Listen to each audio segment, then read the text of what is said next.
You're listening to the My Hair Ain't Nappy podcast, where I'll be giving valuable insight and thought-provoking perspectives about the connections between our hair and how we live our daily lives. I know that many of you have heard people talking about Jerry curls and pressing curls, high top fades and sporting waves, the best products for your hair, and so much more. But what you haven't heard is how our hair can be a full reflection of what's going on in our hearts, what's going on in our minds, what's going on in our bodies, and what's going on in our souls. I'm your host, Darius Peace, and I'm excited to be your weekly guide on the journey to having better hair and a better life.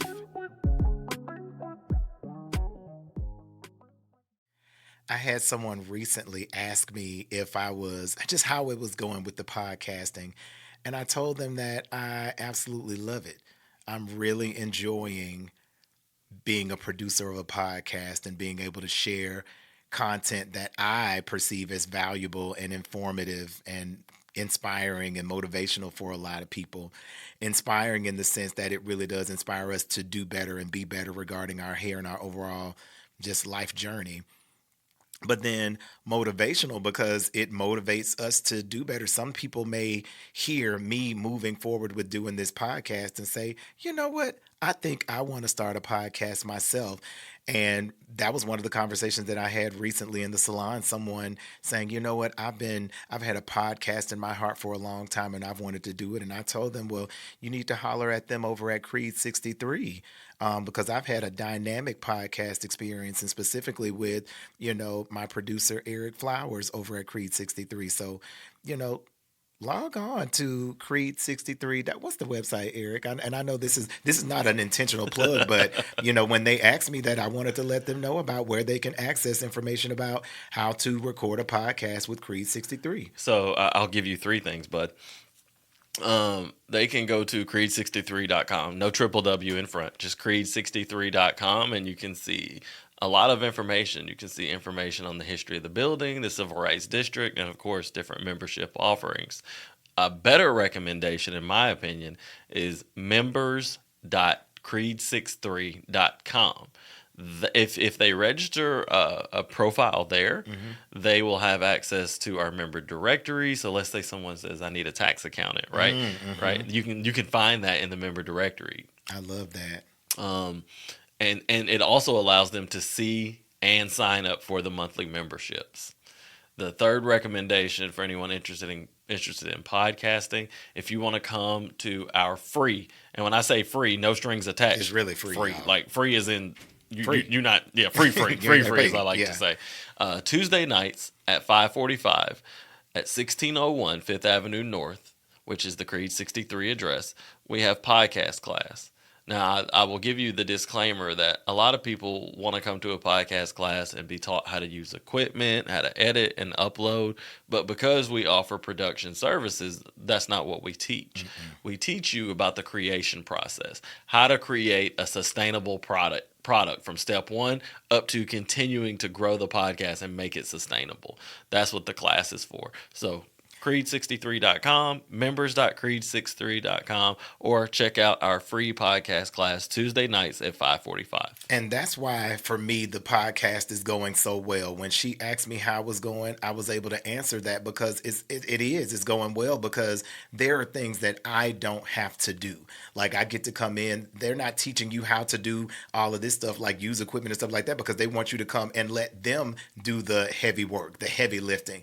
If I had to do all those things, I would less likely be as committed to doing the podcast.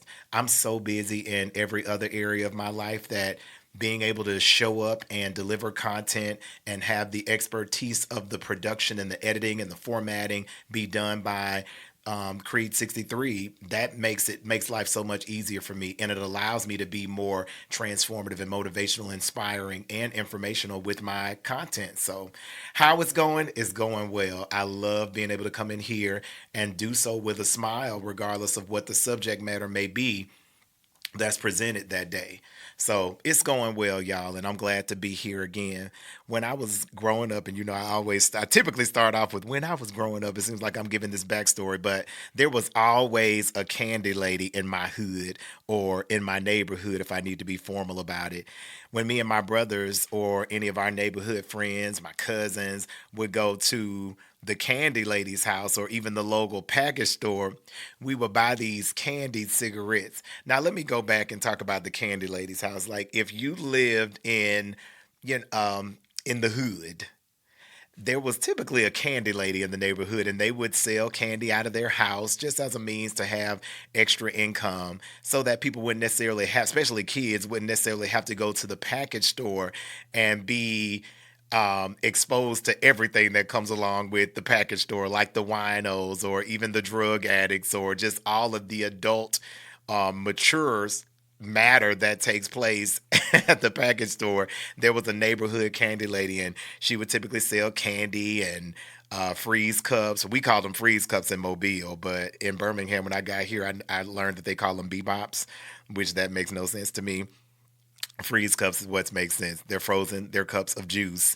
And in the summertime, you would basically slurp all of the juice out of the ice and just have this great, delicious treat that's made with Kool-Aid as the base. So that's the candy lady. And I'm saying that because if you're somebody listening in another country or just in another culture, if you need some background on what candy lady is the person who is selling candy and freeze cups in the hood.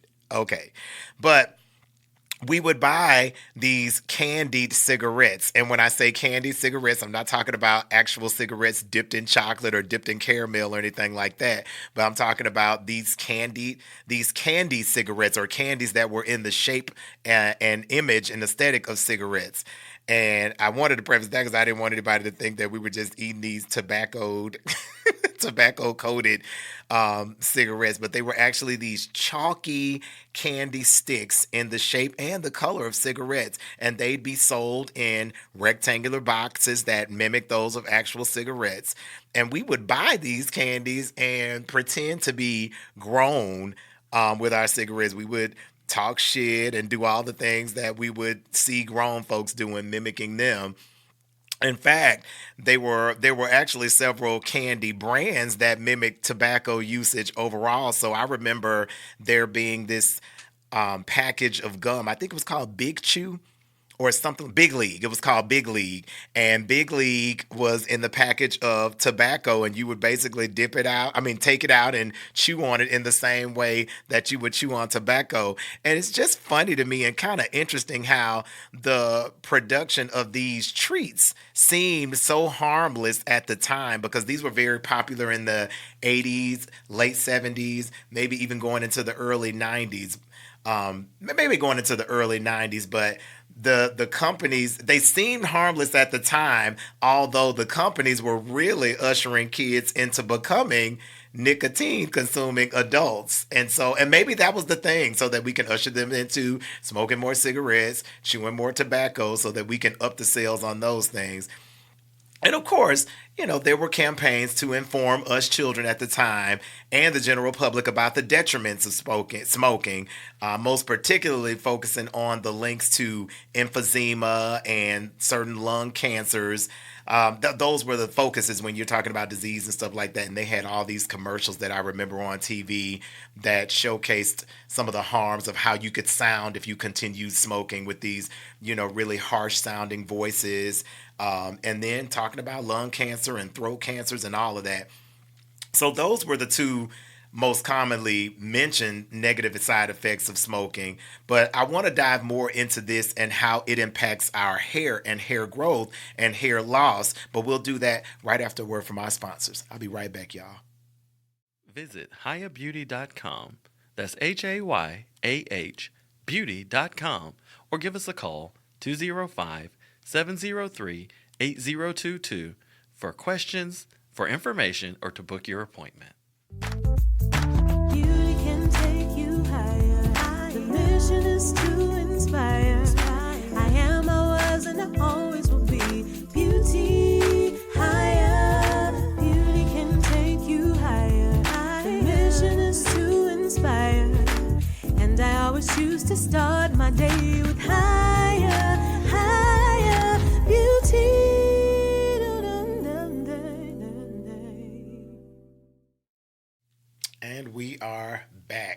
when we were on break, Eric and I were talking about just how nostalgic the flavors of these nicotine-inspiring candies were. We were talking about, because I couldn't remember whether it was Big Chew or Big League, but it is Big League gum. And everything about it, for anybody who remembers Big League, because they still sell Big League depending on where you go.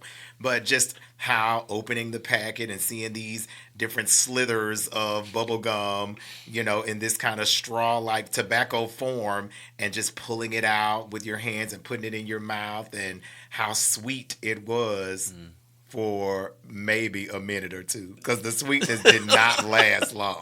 So I remember two things, and I've got three thoughts I'm trying to separate here. I remember Big League Chew, and when you were talking, like the flavor of the grape version, Yes. like popped into my head. Mm-hmm. So the memory that came back for me was that every other Friday, and now as an adult I understand why, my dad would take me to Toys R Us. Obviously, those were paydays. They were paydays, right? I didn't know that as a kid. But they were paydays. My dad was always very big on me being hands-on with technology and so forth. Right. So he would.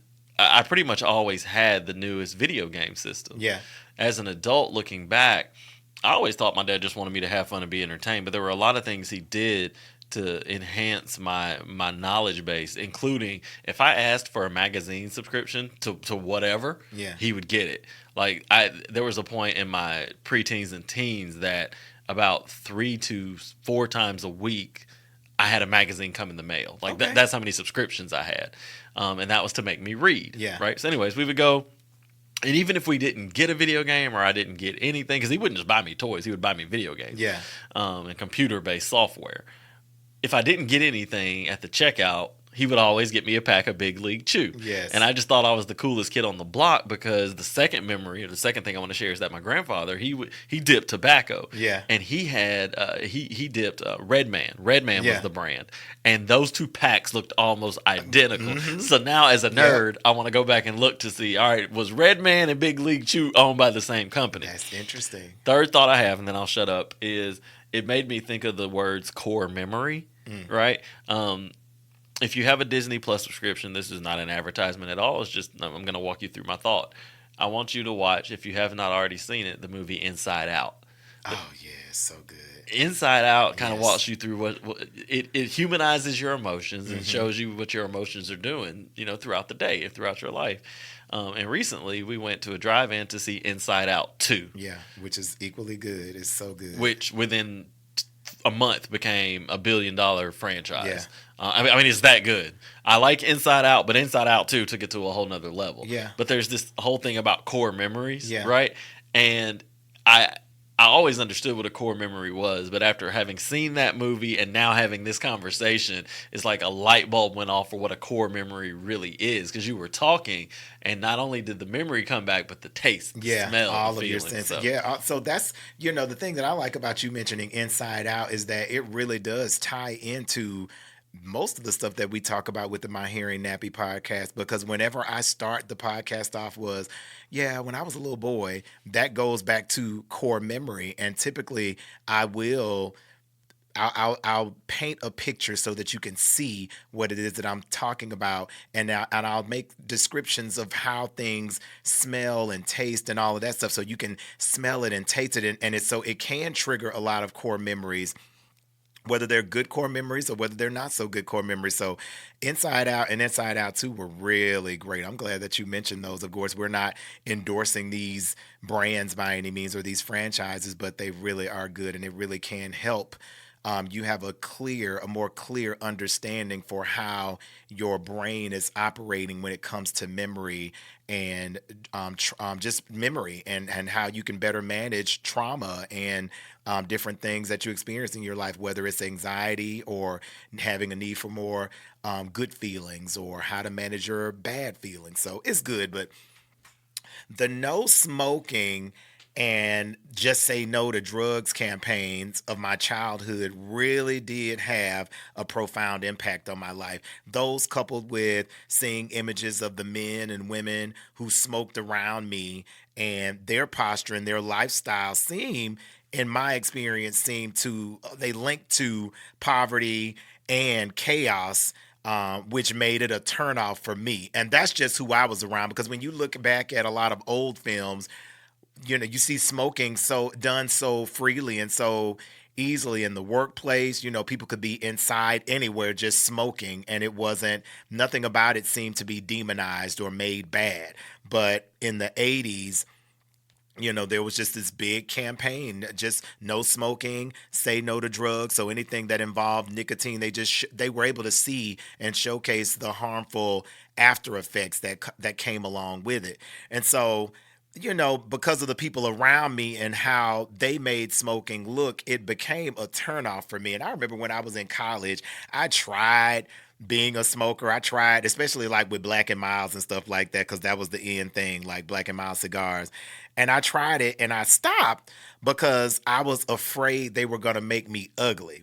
And what I mean like really ugly. Like there were people who I saw in high school who were good looking people, and then they started smoking. And by the time we got to college, they had smoked so much that it started to change their skin tones. And so their skin tones seemed to be more ashed, and you can see the smoke impact on their tones and the coloration of their tones. And I didn't want that to happen to me. And although I knew people who looked beautiful, whether they smoked or not, I didn't want to take a chance, because I didn't know whether I was one of those people who was going to either remain beautiful or get what I perceived to be as ugly as a result of it. So I just, I stopped doing that. It didn't look right on me. I just kind of stepped outside of myself one day and was like, this doesn't necessarily look right on me.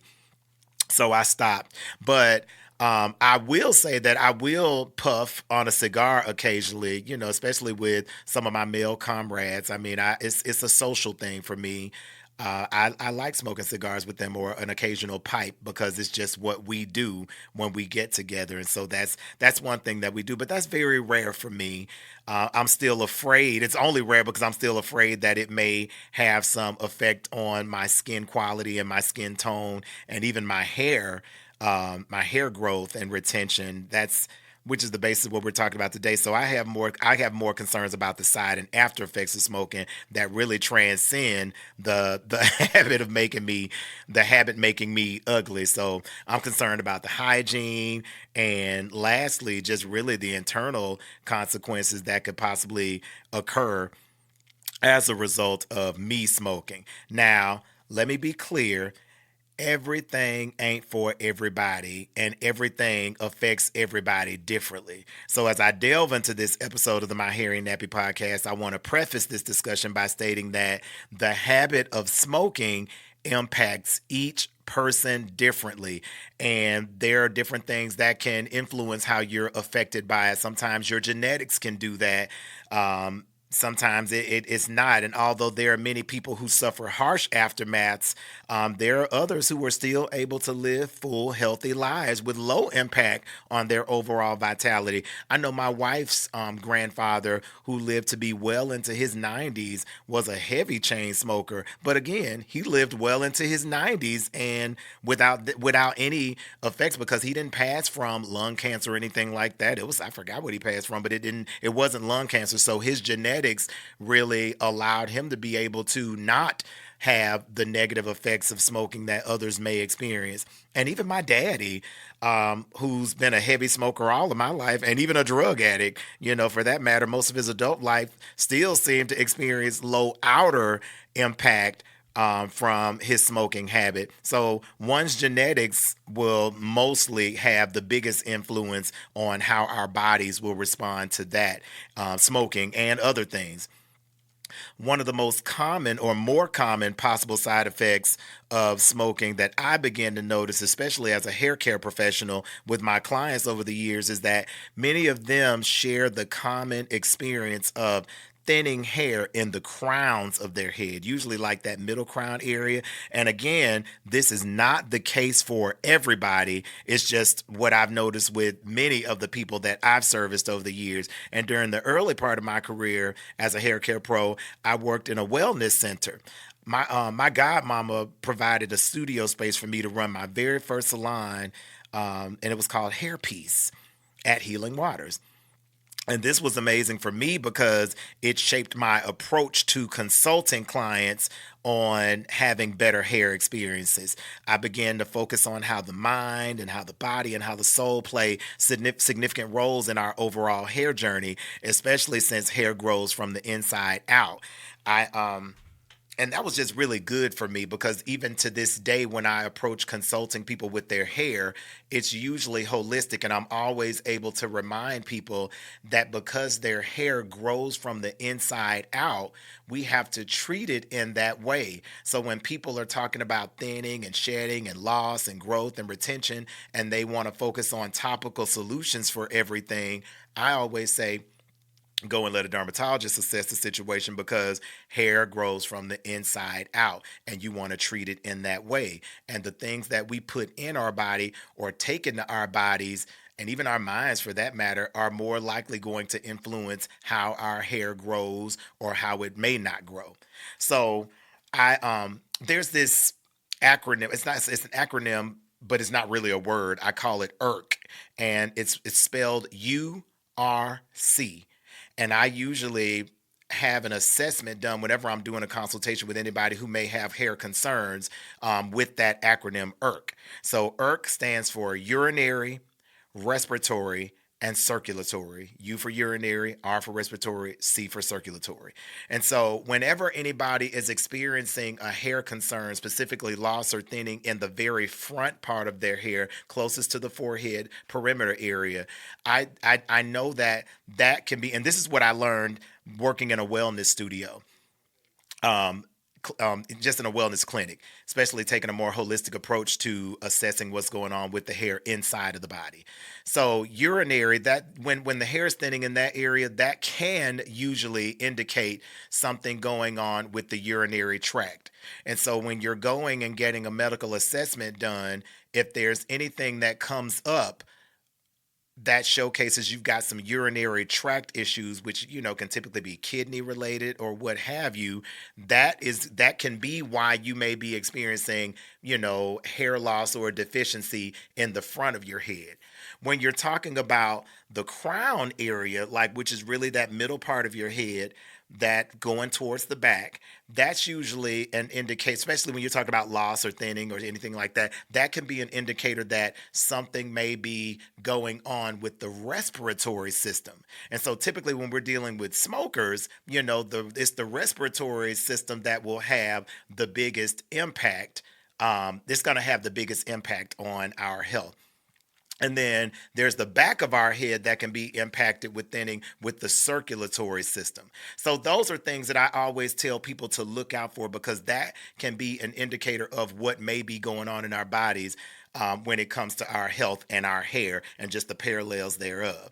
So when I began to notice that many of my clients who smoked were experiencing thinning at the top crown areas of their heads, that's when I began to really examine the link between smoking and hair loss. And I began to ask people as they came for their initial consultations, are you a smoker? And that may be what's causing or contributing to the thinning in that area. Not saying that it's the primary culprit, but again, everything affects everybody differently. So being a smoker may contribute to the impact of hair loss that you may be experiencing. So what I do know, I'll get into that later, what I do know about what can be a solution for that. So, as I began to do, I noticed that those links were there and the hair loss began to be apparent because of, with more people who were smoking. And as I began to do more research into this case, I discovered that some of the information that I was gathering in that research based on what I was seeing was it gave me more insight on the negative effects. And I know I seem like a little paused right here, but I'm just trying to make sure that I'm delivering this as accurately as possible. And I'm not basing most of what I'm saying on my opinion of things, but there's factual evidence and sources and resources that can back this up. So I know that I researched that smoking can have many negative effects on hair health. And so these are the things that came up in my research. And I got, you can Google this. I mean, this is just a Google away. I think this may be generated by AI Google if you want to do it for yourself. But so one of the negative side effects of smoking that it can have on hair is scarring. So I always recommend that people go and get a dermatological assessment done on their hair and scalp when they're experiencing thinning or hair loss or excessive shedding or anything like that. And one of the things that the dermatologist or the medical practitioner will do is a biopsy. And that purpose of that biopsy is to see if there's any scarring under the obvious, that outer layer of skin. And so smoking can cause proteins called cytokines to be released, which can increase inflammation and scar the hair follicles. And the hair follicles are those holes in the head where the hair comes out. But once you have scarring and inflammation in that area, it can stop the hair from being able to come through those holes, those follicles, and really stop hair growth and start, the thinning process and breakage. And this scarring can make the hair more brittle because you're less likely to get that natural sebum, that's the oil, the natural that your body produces, to really hit those hair strands, and you're more prone to experiencing breakage or just hair loss altogether. So that's scarring. That's one of the negative effects of that smoking can have on the hair.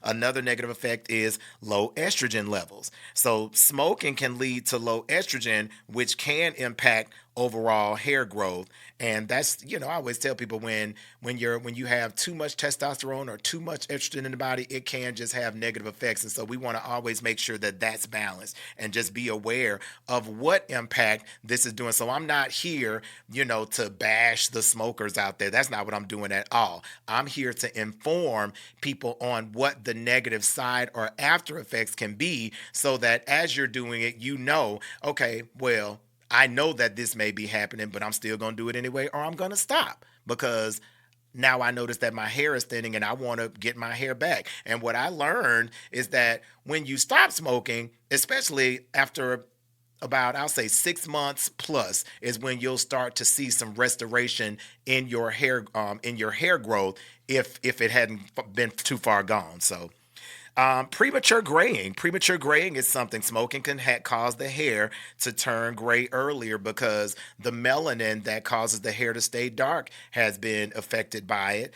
Dryness. Smoking can cause increased oxidative stress, which can speed up hair aging and make the hair drier. And then, of course, that goes back to the scarring that I was talking about earlier when we talk about the increase in inflammation and how the scarring can cause the hair to not be able to get that sebum from the skin and from inside, which would cause the hair to be drier. So that's one of the things. Vasoconstriction, smoking can narrow the blood vessels, which can disrupt circulation and decrease blood flow to the hair follicles. And hair growth is really typically about blood flow, which everything in the body is about blood flow. But this can interrupt the hair growth cycle, which consists of 4 different phases. You've got your growth phase, your transitional phase, your resting phase, and your shedding phase. And any interruptions to this cycle can lead to hair loss because all of these cycles are necessary, but the hair usually comes back at any point in this cycle, especially when you're talking about the shedding. DNA damage. Smoking can cause DNA damage to the hair follicles, altering the DNA just because of the smoke. And then there's also free radical damage. Smoking can cause free radical damage to the hair follicles. Now, of course, many of us know that smoking can have far greater effects on the overall body than hair loss. Of course, when we're talking about cancers and we're talking about diseases like emphysema and we're talking about different forms of throat cancer, it can have an impact on that. So I'm not just making it as surface and superficial as many may interpret it as just hair loss, but it can have just an overall plethora of side effects on the overall body and even with your judgment, because I know there are some studies that showcase smoking can increase one's chances of experiencing dementia sooner than in their older ages. And so you're more likely to have better overall mental stamina and brain stamina when you don't smoke. So again, the primary objective with the production of the My Hair and Nappy podcast is to encourage listeners to have better hair and better lives. And if this is one way for you to have an overall better life and better hair experience, that's why I'm putting this out here. This is not to knock people from, smoking, because what I notice about smoking with a lot of people is that it is a stress reliever. There are some people who have really high-strung lives, and they go out and they can really unwind by smoking. I'm not advocating it, but I do understand what it can do for many people. Again, there are some people who do it socially, but we have to do it with the heightened awareness that there are a lot of negative side effects and after effects that can occur in our body as a result. And one of them being, as we said before, it can increase the chances of us losing our hair. And that's what we're talking about here. So as we close this out, I want you to remember that your hair ain't nappy. And my hair ain't nappy either. And I want us to know that we want you to have better hair and better lives. And if that means that we got to let this nicotine go, let it go. Because we want all of our hair to do what? Grow.